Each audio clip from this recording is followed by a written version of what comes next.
This is the Awakened Journalist with Emiliana Molina Fajardo. We do journalism for the good of humankind. Our main goal is to empower, inspire, and enrich your life with every interviewee that opens up to share their personal journey. We tell stories in English and Spanish. Hi guys, welcome to the Awakened Journalist. I'm super excited and super honored to have Deborah Mace in this interview.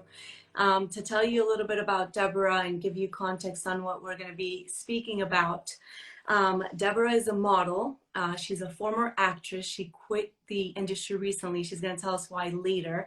And she is currently also a health coach. She went to FIU and studied marketing. And right after that, her modeling career took off pretty quickly. Eventually, she moved to New York. She's been traveling all over the world thanks to her modeling career. And she has been on a billboard in Times Square for American Eagle. She was in a commercial in Haagen-Dazs with Bradley Cooper, for you ladies out there listening and watching. And she also acted in the first season of MacGyver and Bull. She's been on multiple covers of magazines and has had a wonderful and triumphant career so far, and there's much more coming, especially with her new title as a health coach. And so to give you guys a little bit of context too, Dev, welcome. Thank you. Thank you so much for being here. Excited. Alrighty, and to let you guys know how we met, because this is actually a really, really awesome story. Deb and I know each other from high school, from Boca Raton High School. Which was around 2008, I want to say, so we're getting old. And we weren't friends back then, but we knew who each other was. And I remember Dev, obviously, because she's beautiful and gorgeous, you can't miss her. And we had the same French teacher, Miss Masseuse. And I remember I was in her class one time and Miss Masseuse loved her. And I think it was it your first maybe modeling gig that you were on a magazine or something in high school? Yeah, not in high school, but I think when you took Mrs. Mizu's class, I had already started modeling. So I guess one of the covers or okay, yeah, something. But she was so proud, and she was showing the whole classroom, how Deb was doing, and I just sat there in French class and was like, wow, this girl's gonna make it so far. And it was such an inspiration because I thought, whenever I make it far in my career, I didn't know back then that I wanted to be a journalist 100% yet. But I thought, like, I hope that people around me that love me are as proud as Ms. Masseuse is of Deborah. Oh, wow, yes. Yeah. Oh my God, yeah. So, Deb, okay, let's start. I give a little bit of context about your career. I guess let's start with the basics. How did you decide to become a model? And was it everything you had ever dreamed of? Okay, so first of all, it wasn't a dream come true per se, because I wasn't seeking modeling. It's not something I've ever thought about. I was in college. I wanted to be a lawyer. I thought I had a very specific plan ahead. But then things didn't turn out the way I thought, and I kind of fell into modeling. I was offered my first modeling contract with Elite New York. And to tell you how much I didn't care at the time, they asked me to move to New York and just start there. They had all those plans for me. And I was like, no, I'm in school. I just got a scholarship. I'm going to go back to Miami and go back to school. So I ended up starting with Elite Miami, and then it kind of took a turn. I wasn't expecting it to become a career. I thought it would just be a side job. But I fell in love with it, of course, because I had been on stage before as an actor, and I kind of saw similarities in the way models do. Like as a model, you go on set and you have to tell a story with your body. And it was kind of like being an actor for me. So this is why I fell in love with modeling. And I can't believe it's been so many years, to be honest. I know. Yeah, it's been an amazing journey. And because I had no expectations of the job, I'll tell you, it was just good. Like only good came out of it. Only good still comes out of it.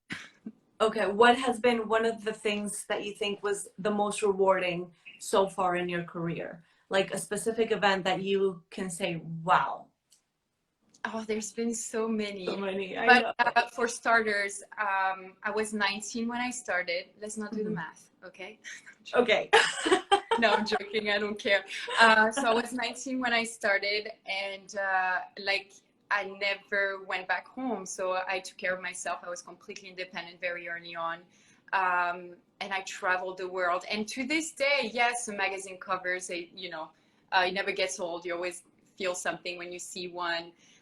The billboard in Times Square or commercial, whatever you see on TV, or when you walk into CVS, you're always like this. But for me, what was the best accomplishment, I would say, is all the people I met around the world. Because every time I took a trip, I made it a mission that it would not just be a modeling job. I would get to know the people. I would maybe learn the language. I would try all the food possible when I was there. And all those memories and all the stories that I got to learn along the way is just incredible. It's the biggest blessing I've ever received. Like, For sure. right It's back. amazing. Yeah, it's amazing connections. Deb, so, okay, you said that around 2015, you started having a really rough year. Can you guide me a little bit through that stage of your life? Okay, so just to give you a little bit of context, why I call it one of the roughest years of my life. Um, up until that point, I thought moving to the US was the hardest thing I've ever gone through. It was really difficult for me. I was 15, and it was really hard to adapt and go to high Yeah. school. And you Really, moved from France, just so people I know. It did, was like yeah. a whole I different know you country. can tell I really don't have an accent. It's really hard to tell, but yeah, I'm from France originally. Yeah. Which Um, it's a beautiful accent, and we're gonna talk about that later we'll too. get to that. We'll get to that, I'm sure. Yeah. So my personality is really like I always make the best out of it. I'm really happy all the time, and I guess in 2015 I had a really hard time keeping myself together, and I started feeling really those things I never thought I could. I was literally like what I would say depressed, though I didn't want to use that word because I was a perfectionist. And I was like, no, I can handle my emotions. I don't come from a dysfunctional family. Nothing's really wrong in my life. And even though difficulties have arisen, like I can handle this. Unfortunately, that wasn't the case. And when I was literally in New York, I had just moved. I had no friends, obviously, because I had just moved to the city. My family was in France and back home in Florida. And you don't want to call your parents or your sister like, oh my God, I'm so sad, like every day. So you get to a point of like, okay, you really have to do something. At that point, I was so desperate to feel better because I really got to that point. Yeah. I was like, okay, I'm going to seek some help. I might want to find a therapist. I don't know, talk to someone. But it was also at that time that I wasn't eligible to be on my parents' health insurance anymore. Okay. And then I started realizing how difficult it is to be in the US without a health insurance. That was very clear to me going through that myself. And I was like, what? $300 an hour for a session? Like, okay, maybe not, especially not in 2015. A lot of things were happening. It wasn't good. So out of despair, one day, literally out of despair, I can't believe I'm saying that, but that's how it felt. I walked myself to Barnes and Noble, went to a self-help session, desperate to find a solution. I grabbed a book, fell down on the floor crying. I was like, I can't believe I'm doing this, but I'm going to try to heal myself. I'm going to try if I can to find solutions on my own without anybody's help. Yeah. And that's when it all started, because I didn't know what I was undertaking at the time, but the knowledge that I gained, I really did find something that I hope to share with other people today, which is the power to empower yourself. And at that point, something clicked because I started looking at life differently. I started looking at my problems differently and handling my emotions differently. But then, it's not an easy road either. I'm not saying I read a book and bam, solutions, bam, I'm good. No, that is not how it happened. But it was the beginning of something great. That's amazing. And it all started with a book at Barnes and Noble. I mean, it sounds easier said than done. But I can imagine, you know, how you were feeling at that point by yourself, family so far away, to come to think like, okay, let me try to heal myself. That's amazing. Because now clearly that you've been through this road and through this journey, you realize with all the knowledge that you have and how you've empowered yourself that yes, it is true. You can heal yourself. But at that point it sounds a little crazy, and it's really hard to get out of certain habits when we feel so sad and so lonely. So props to you for doing that. And do you want to share, you know, so you started with the books and Barnes and Noble and the self-help book. Do you want to share what came after, and what was one of the things that really helped you get out of that situation and that depression? So basically, when I started, I never stopped, because what happened in between was I started becoming extremely curious about what was out there.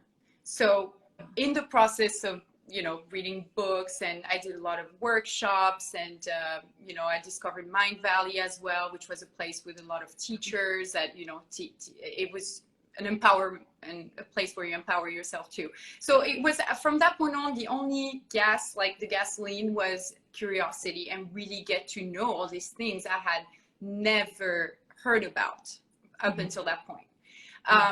So the healing, I'm capable today, 6 years later, looking back and being like, oh my God, that was such a healing journey. At that point, I didn't really necessarily see it this way. I was still caught up in my life. And then, you know, then New York happened, and I started living my life in New York too. And then you start putting all those feelings aside as well. So it's really looking back that you're able to talk about healing and what really helped you change and feel better about how you were feeling before. Of course. And I think that, you know, when it's easy to share like the good stuff because we're at a good point in our lives, but when we're healing and when we're not quite ourselves 100%, it's not easy to talk about these kinds of things. And it's so much easier to see it in perspective, like hindsight Um, 20 is. Especially that, and I'm sure a lot of people can relate to that. You want to project that you're happy, that you're doing well, that, or at least that's what I wanted to do. And I think I was trying so hard to convince myself about being happy, about being in the right place, about being in complete control of my emotions, for lack of a better word. So it, you know, like it's just you don't talk about healing, you don't talk about what you go through. You might mention this with your friends a couple of times, but you even have a hard time accepting certain of your emotions, or not even understanding what's happening with yourself, right? Because a lot of that journey, looking back, is dealing with the subconscious beliefs. Okay, everything you don't even know you hold. Mm-hmm. So you know, so that again, it's really changing your perspective and looking at it differently. But in the process of it, it's just a big mess. I think that it is ugly. It's you know, you don't even want to say like, oh, I'm trying to heal myself. No, you're just like, you know, I'm trying to get through life. And oh, I've discovered this author, it's very interesting. You know, it tells you that you're in complete control of your emotions, and you can just like you know, heal yourself just by doing those couple meditations, or, you know, those couple affirmations. But it's a lot deeper than that. For sure. And can I ask you, well, two questions. One, what were some of your self-limiting beliefs that you realized you had back then and that you were working, when you realized they were in, you know, part of you and part of your subconscious, and sometimes even part of the baggage that we carry from our ancestors? There were so many. I'm still working on some. Okay, I'm not completely, you Yeah. know, done. The very fact I'm on Instagram today doing a live is something for me too. I think I had. It's one thing, the image you give to people, especially with social media, right? That, you know, you're a model, you live in New York, life is great, you go to great parties, and you know the people, and you know, but that's really just a mask that you wear. And so I would say maybe that I wasn't capable of more. I started also defining myself by my job. I didn't know it was happening. I thought that but my whole life was my job. I was Deborah the model, and I started being like, okay, but no, that's not all I am. But that was a big question mark. What am I? Right. Yeah. So there was all the all those beliefs, and then there was all the family stuff that came out as well, and a lot of things. I don't know. It's really hard to say which one in particular. I think again, it's such an ongoing journey that they're never really gone, but you're more aware of it, and your awareness makes you, powerful, right? Because and the more you work on them, when they come out, so you're able to recognize them and handle them differently. For sure. And Deb, just so people know, the fact, what you just mentioned, the fact that you're here on Instagram, like, I just want to let you guys know, this morning we had a phone call conversation, and Deb actually expressed that she was a little bit timid or, scared about doing this interview, because it's the first time she opens up about her story publicly on Instagram. So just so you know, the fact that she's a model and she's used to being on camera doesn't mean she doesn't have fears. And she's facing one of them right now. I mean, you're getting out of your comfort zone. I say that all the time. Sorry, yeah, I talked over you. No, you're I say good. that all the time, but truly, for me, being a model, being naked on the beach, I have no problem with that. I'm very comfortable with my body, and I love my job. Truly, for me, it's art, and it's just expressing myself in that way. I have no problem with that. But social media, again, all those fears come out. It's like, oh my God, I have to be myself. I have to be true. Because if I'm going to do this, I can't do it halfway. Like, I'm not somebody, especially not at this point of my life, where I can just wear another mask, Like, instead of wearing the model mask, I'll wear, whatever new mask society has decided I need to wear today. So the vulnerability that is involved in this process is terrifying to me, absolutely terrifying. But hey, you have to conquer your fears. So. And you're conquering them 100%, and you're doing amazing. If you guys want to let her know how she's doing, I know you guys all think the same thing as I do. She's doing amazing. Deb, somebody asked a little bit earlier too, if you considered remote counseling at any point. So, believe it or not, back then it wasn't so, you didn't have that many options. I think now there's a lot more. I considered every possible option at the time. And I did talk to a few people, but it just never worked for me. And again, if there's one thing that I've learned, there are so many tools out there, and talking to somebody or whatever works for you, and you should go and explore that to see what works for you. In my case, it worked for me because I was able to learn myself in a way I never even thought possible along the way of healing, right? Yeah. Of discovering me, accepting all those parts of me. So yeah, at the time I looked at every options. I think maybe, I was led into that one, into the self-healing process for a reason, so I think there was a reason. For sure. And I think I love what you just said, accepting all the parts of you, because I think that's a big self-limiting belief for most of us. Like, people might see you on Instagram and they might think your life is perfect and beautiful, but we all have parts of ourselves that we sometimes have trouble accepting. But when you learn to embrace your light and your shadows, there's huge empowerment that comes with that. And I can tell that you've done the self-work, because you are so empowered, and you're owning, those things about you that maybe were criticized by other people back then, but that now this Deborah today embraces and accepts. One of them being, and I know you told me this morning you're still on a journey to heal that as well, but one of them being your accent. So let's talk a little bit about your accent, which I personally think it's beautiful. I know it's all about perspective. And I know on the field you've been criticized by it, or I'm sure people have told you work on your accent, because I've been told to work on my accent too. Oh, but you too? yeah, me too. And it's I worked on it, and now I'm trying to get my accent back because I realized that made me authentic, and that just shows where I come from. So tell me a little bit about the healing journey you've had around your accent.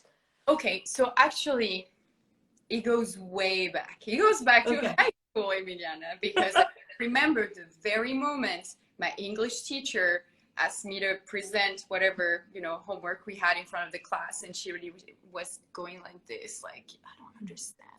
So Oh God, I get the chills.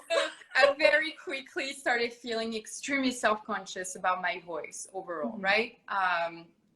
But then, life goes on. I started speaking English much better, obviously, enough for people to understand me, I hope.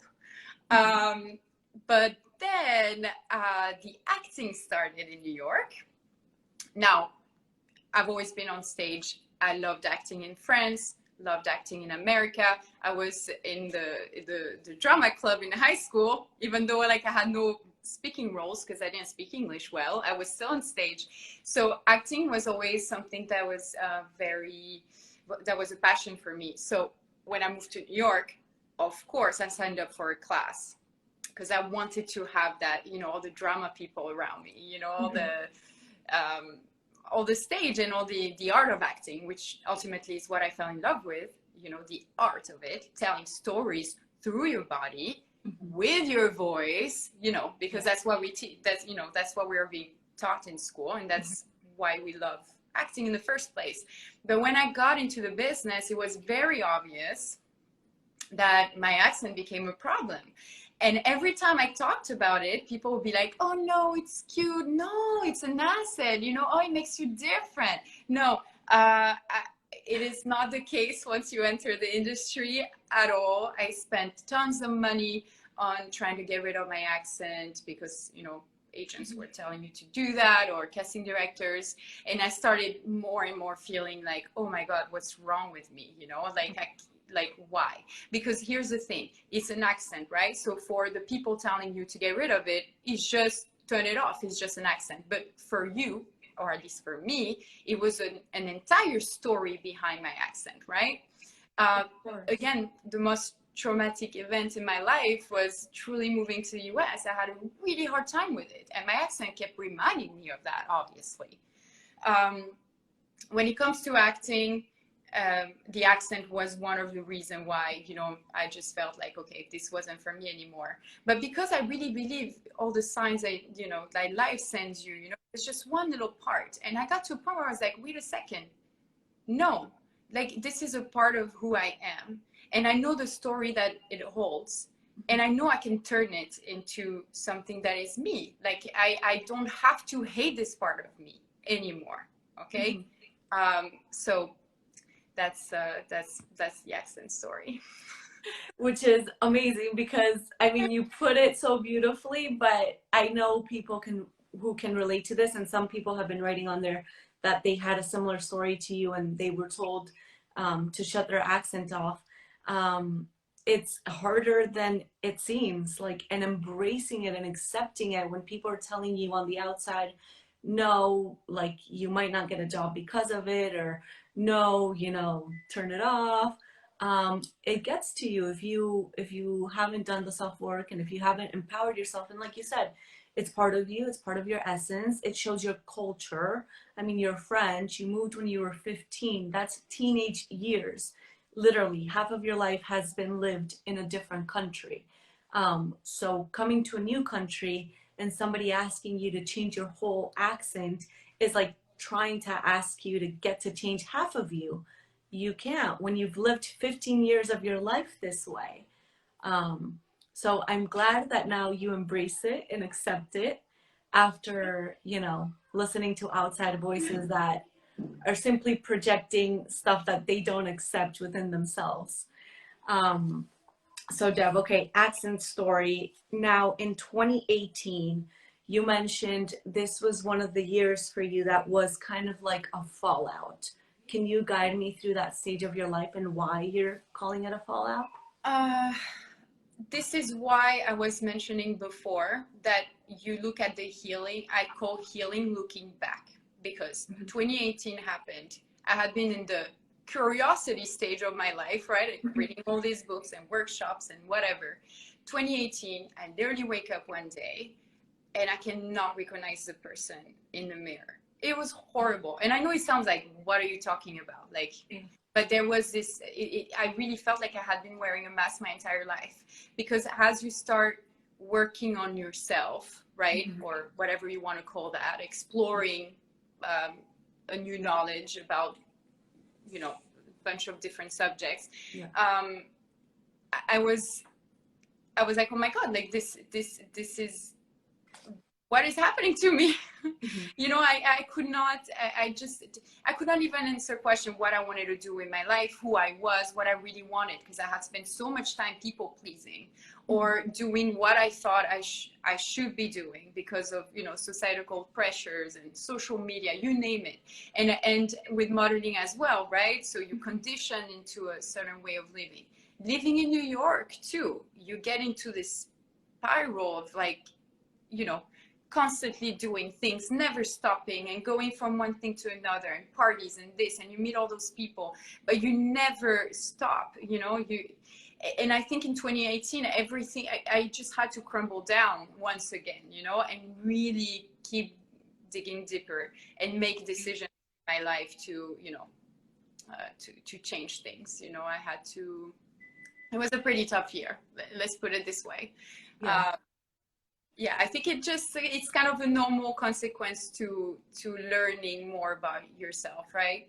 It's which is the hardest journey, but the most rewarding. And I love how you phrased it, conditioned living, because yeah, we allowed the outside world to condition us to live a certain way, and it's not necessarily the right way to live. You know, we all have different personalities. We all have different life purposes, and for you, part of your life was acting and being a model, and now you're going into a new journey of being a health coach.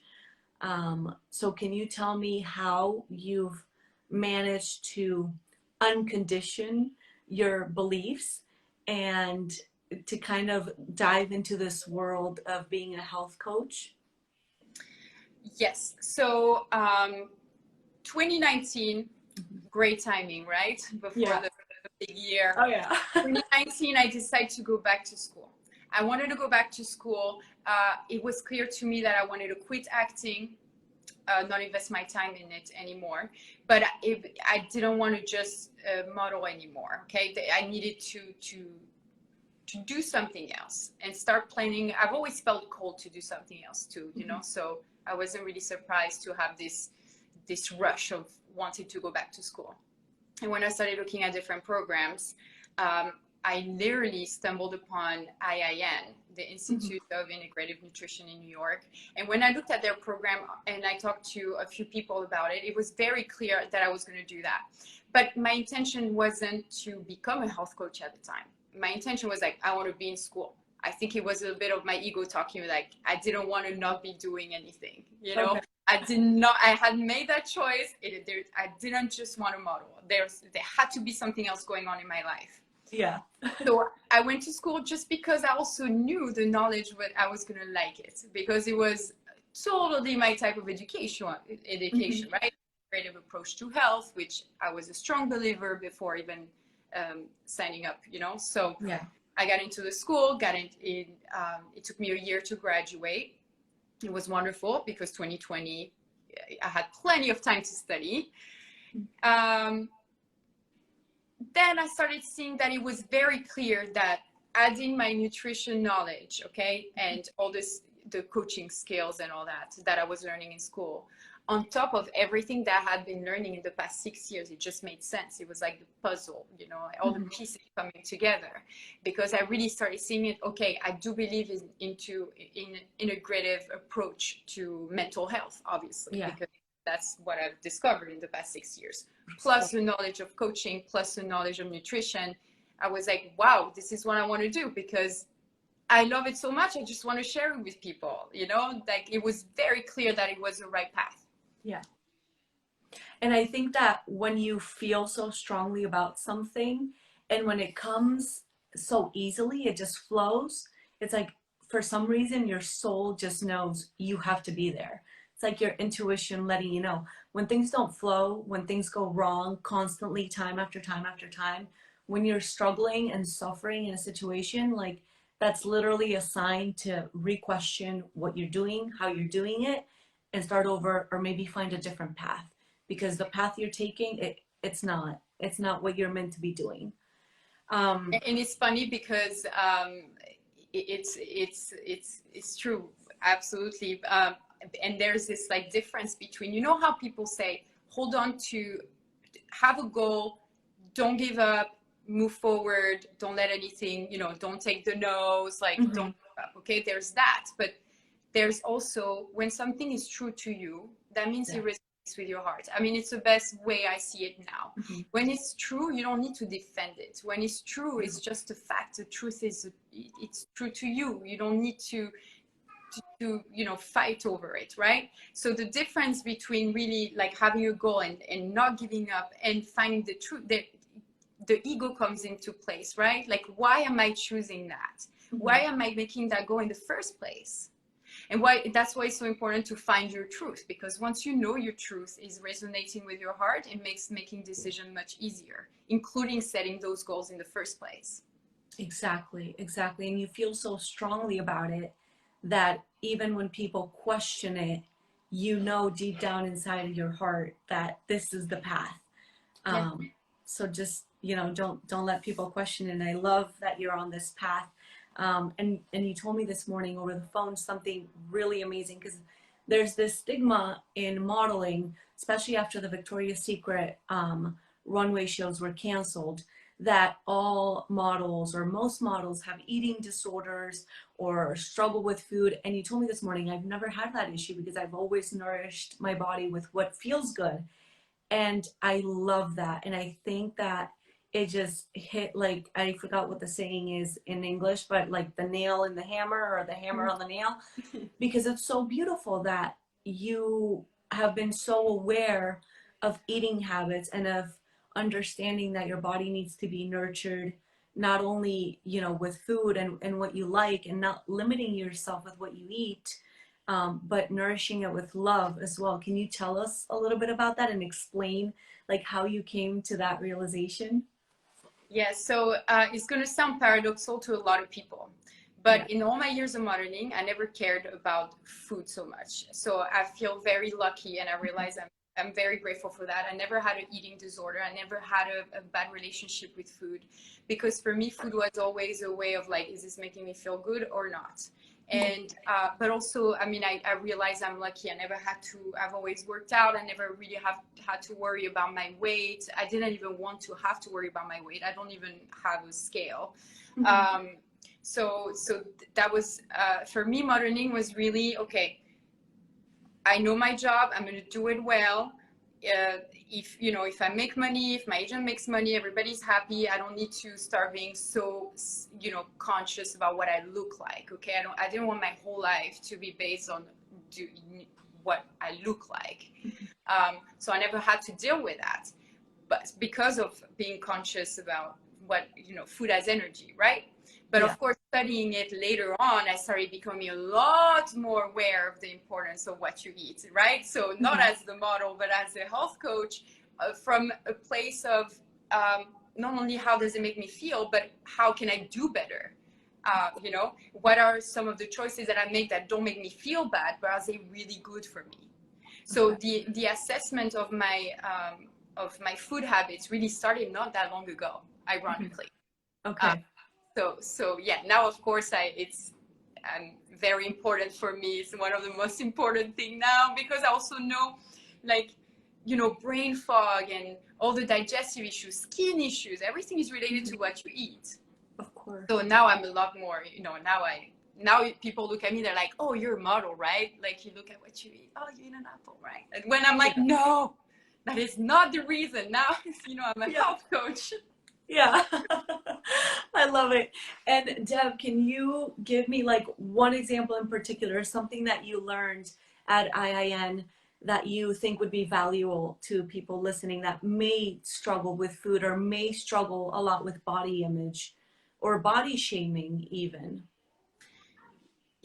here's an example.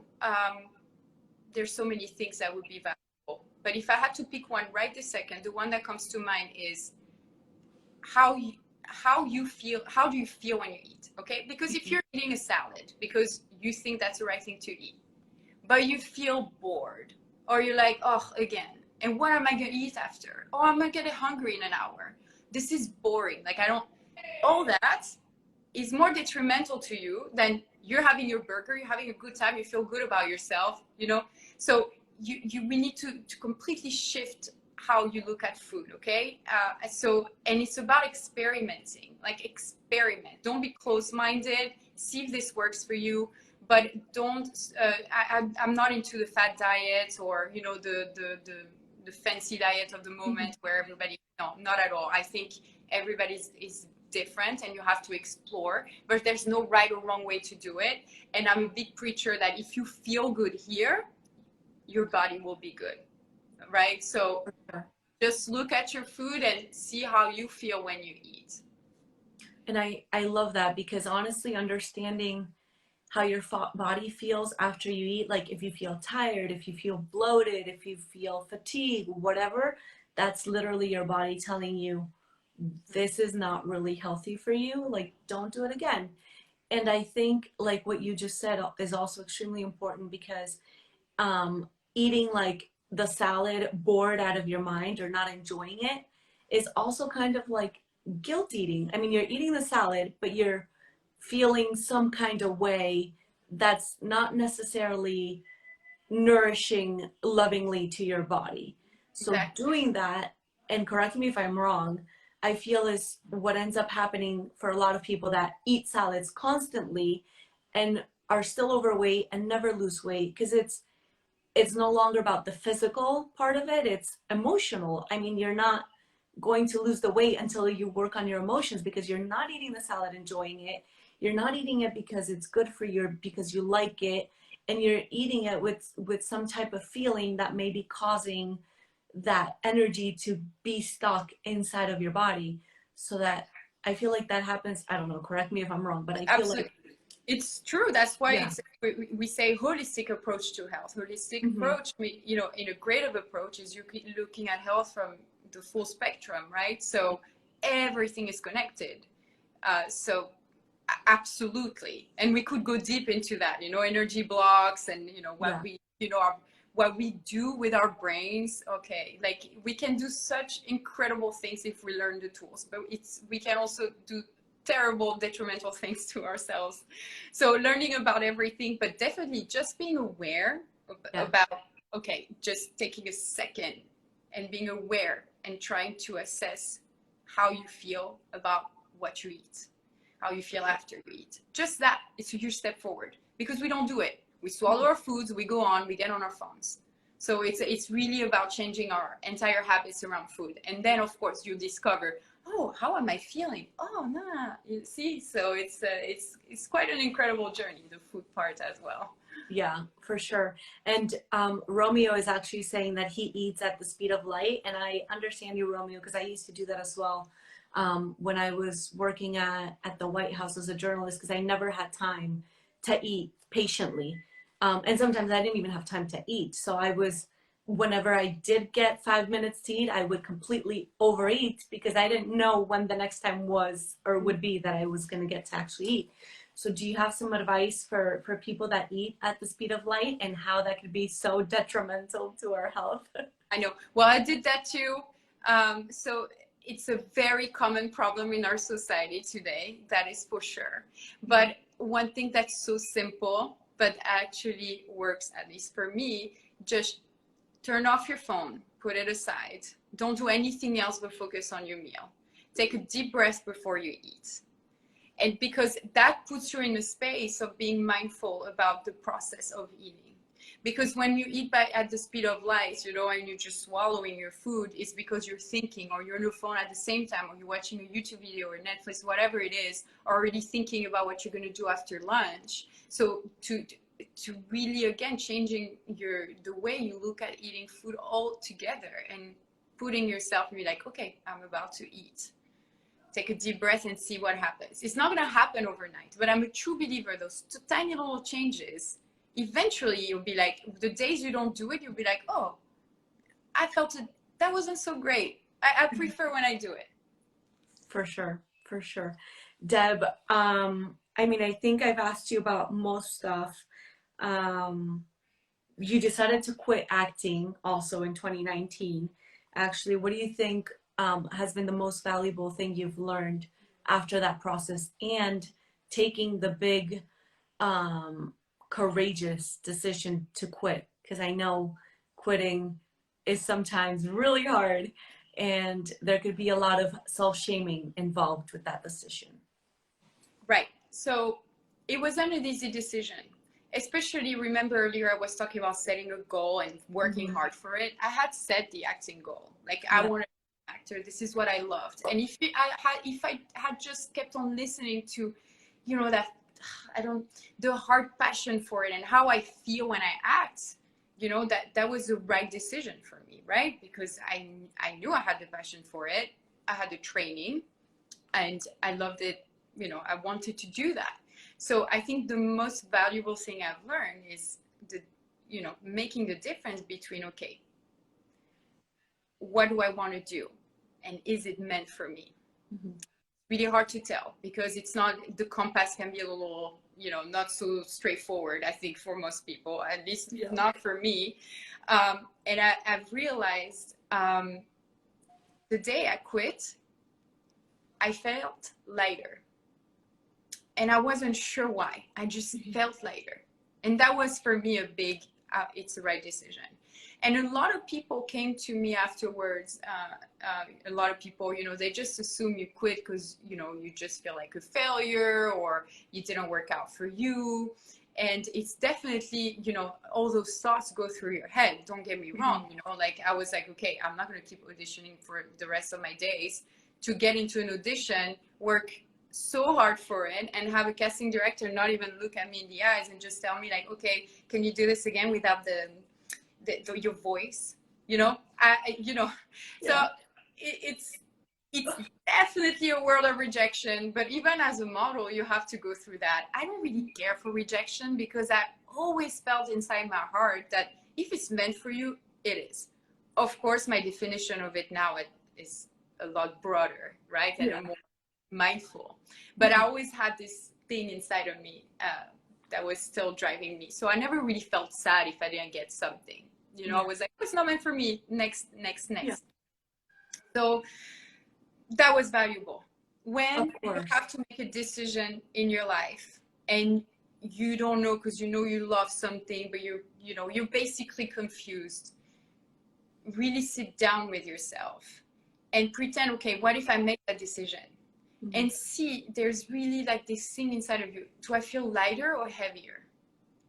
It's the best way I can describe it because that's how it felt for me. When I quit acting, I didn't quit my love for acting. I quit the energy I was putting into it because I had decided to put my energy into something else. And when I started doing something else, I feel my heart is full. And even though I haven't figured out everything, I'm not sure, where this is going to take me.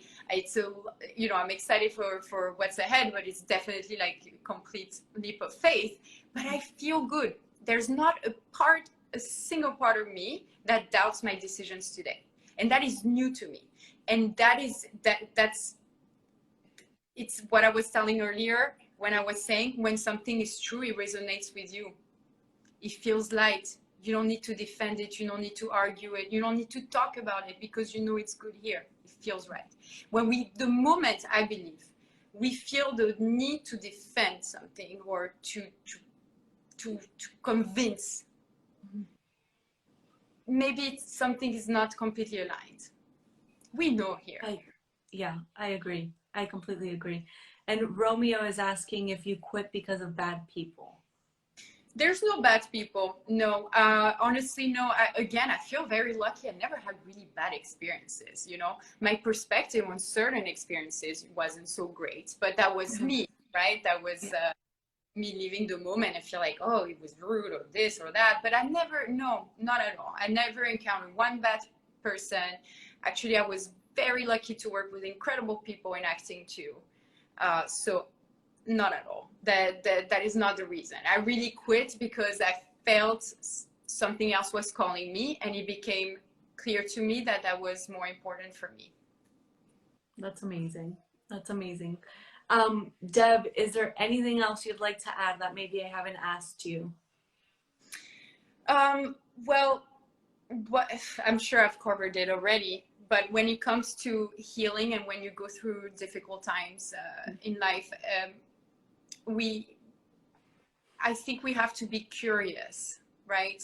And not just listen to a few people, and really just to remember how powerful we are and how much we can do on our own if we get a little curious, if you read certain books. And if you're not into books, just go on YouTube. There's tons of information out there. And it's not about, again, right or wrong, this right, this wrong, this is great, this is not great, not at all. It's about being curious, okay? Because curiosity is what led me here. I wasn't somebody that was spiritual. I didn't grow up in any type of really spiritual setting, you know? So everything that I've learned was out of curiosity. And along the way, I had those moments of, I love this. Oh, this really helps. And I started seeing like a map, you know, like of how to heal yourself, because everything is connected, and a lot of the books say the same thing with different voices, different stories, but it's the same. So then you start hearing the information, listening to the information, integrating the information, and the integrative part is what's interesting. And you might surprise yourself about how you do it, but you have to get curious about it. And with the amount of information that we get today with social media, and you know, like we get bombarded all the time, it's really important to get centered, to slow down, to breathe, to turn off the freaking Instagram once in a while, put it aside. No offense, Instagram. It does sometimes way too much. And to really, find your authenticity, find your own voice, and remember how powerful you are, because you really are. I can't believe I say that, but it's true. It's really true. Get curious and remember who you are. That's amazing. And somebody else was asking if, where is it? Le Baptiste was asking if you reconsider going into the acting industry in the future, if that's an absolute no. I still love it. Okay. So this part of me who loves the stage and loves acting, loves telling stories, is probably never going to disappear. If the opportunities were to come, let's see, maybe I would consider it. I'd like to live my life now way more in the moment and enjoying what's happening now. And I don't want to think too much about the future, but if yes, I would maybe consider it. Okay. No, I'll be like, oh, where's the script? Show it to me. Oh, maybe, let me see. Okay, and Luz is thanking you for sharing your experience, and MJ Gomez is asking, so more intuitive eating with wholesome mind? Sorry. Like more intuitive eating, so eating like with your intuition, and I guess your mind? Well, intuitive eating is a little bit like what I was doing already before, which is, okay, is this making me feel good or not? I guess that's what he's mentioning. I think so. I don't know if you want to clarify, MJ. Yeah, so intuitive eating with a wholesome mind. Yeah, intuitive eating is, just eat mindfully rather, right? Yeah. Intuitive eating, I mean, it's more like, oh, you're driven towards certain food, which can also be conditioned by other factors. So I think the best is to take a mindful approach to eating, completely change how we go about it. Yeah. And I've become more aware and more mindful of how I'm eating recently too. And something that works for me, maybe it might work for some of you guys listening or watching, is like when you're about to open the fridge, literally ask your body and ask your heart, like, what's good for my heart right now? What's good for my body? Like, what kind of nourishment does my body want and need right now? Like, asking yourself those questions, the answer will come, the intuition will come, and you will give your body the nutrients or the food that it True. needs. And we also we know already what this feels like, because for example in winter you're like, oh, I'm craving a soup, right? There's something warm, and or potatoes, you know, something like heavy. And in the summer sometimes you'll be like, oh, I just want like a light salad. So Yeah. this is like it's basically thinking like that with everything all year long, right? And of course, I mean, I could go deep into that, but what you buy for the house and what you have in your fridge makes a huge difference, because that means you already set your intention into a mindful eating when you go grocery shopping. So you already are mindful about what's about to happen, right? Which makes consequently other decisions much easier once you're hungry. I agree. I agree.